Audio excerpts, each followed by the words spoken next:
శివుడు జన్మించాడు. ఈ మాటలోనే ఒక రహస్యముంది. ఎందుకంటే శివుడు జన్మించలేదు. ఆయనకు ఆది లేదు, అంతం లేదు. ఆయన అనాది, అనంత ఆత్మస్వరూపుడు.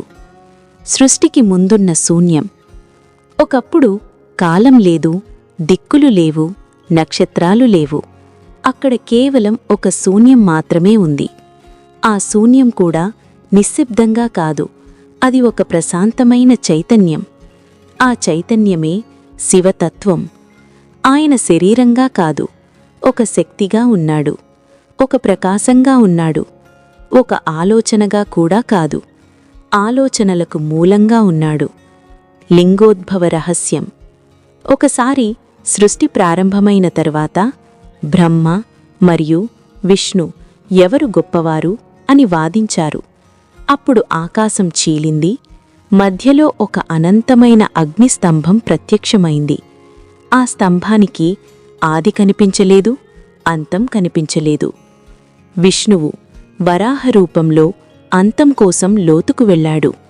బ్రహ్మ హంస రూపంలో ఆది కోసం పైకి ఎగిరాడు. 1000 సంవత్సరాలు గడిచాయి. కాని ఆ స్తంభానికి మొదలు కనిపించలేదు, ముగింపు కనిపించలేదు. అప్పుడు ఆ అగ్నిస్తంభం మధ్య నుంచి ఒక శాంతమైన రూపం వెలిసింది. అది శివుడు. ఆ రూపం చెప్పింది, నేనే ఆది, నేనే అంతం. మీరిద్దరూ నా తత్వం నుంచి పుట్టినవారు. అప్పుడే వాళ్ళు గ్రహించారు, శివుడు జన్మించినవాడు కాదు, జన్మలను సృష్టించే శక్తి. శివుడు తత్వంగా. శివుడు అంటే కేవలం జటాలు, గంగ, త్రిశూలం కాదు. శివుడు అంటే నిశ్శబ్దం, ధ్యానం, వైరాగ్యం, అంతర్ముఖత, సమత. ఆయన శ్మశానంలో కూడా ప్రశాంతంగా ఉంటాడు. పర్వతంపై కూడా అదే శాంతి. ఆయన కళ్ళు మూసుకుంటే ప్రపంచం ధ్యానంలోకి వెళుతుంది. గంగా అవతరణం. ఒకసారి గంగ భూమికి రావాల్సి వచ్చింది. ఆమె ప్రవాహం భూమిని ధ్వంసం చేస్తుంది. అప్పుడు దేవతలు ప్రార్థించారు, ఓ మహాదేవా, గంగను నీ జటాలలో ఆపండి. శివుడు చిరునవ్వు చిందించాడు. గంగ ఉగ్రంగా పారింది, కాని ఆయన జటాలలో చిక్కుకుంది. ఇది ఒక సందేశం. కోపం ఎంత పెద్దదైనా ధ్యానం దాన్ని నియంత్రించగలదు. కైలాసవాసి. పైన హిమాలయాల మధ్య శివుడు ధ్యానంలో కూర్చున్నాడు.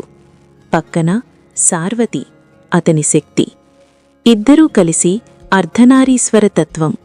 అది చెబుతుంది, పురుషుడు శక్తి లేక అసంపూర్ణుడు, స్త్రీ చైతన్యం లేక అసంపూర్ణం.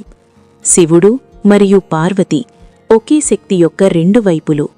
శివతాండవం. ప్రపంచం అధర్మంతో నిండినప్పుడు శివుడు నర్తిస్తాడు. ఆ నృత్యం పేరు తాండవం. అది కోపం కాదు, అది శుద్ధి. పాతదాన్ని నాశనం చేసి కొత్తదానికి స్థలమివ్వడం. శివుడు మనలో యున్నాడు ఎలా? శివుడు బయట కాదు, మనలో ఉన్నాడు. నీ శ్వాసలో, నీ నిశ్శబ్దంలో, నీ ధ్యానంలో. నువ్వు కోపాన్ని జయిస్తే అది శివత్వం. నువ్వు క్షమిస్తే అది శివత్వం. నువ్వు స్వార్థం విడిచేస్తే అది శివత్వం. శివుడు ఎలా జన్మించాడు? ఈ ప్రశ్నకు సమాధానం, ఆయన జన్మించలేదు. ఆయనే జన్మల మూలం. ఆయనే శూన్యం, ఆయనే సంపూర్ణం. ఆయనే ఓం నమః శివాయ. ప్లీజ్, మీకు ఈ వీడియో నచ్చితే లైక్ చేయండి, షేర్ చేయండి, మరియు ఇలాంటి స్టోరీస్ కోసం మా ఛానల్ని సబ్స్క్రైబ్ చేయండి. శుభం.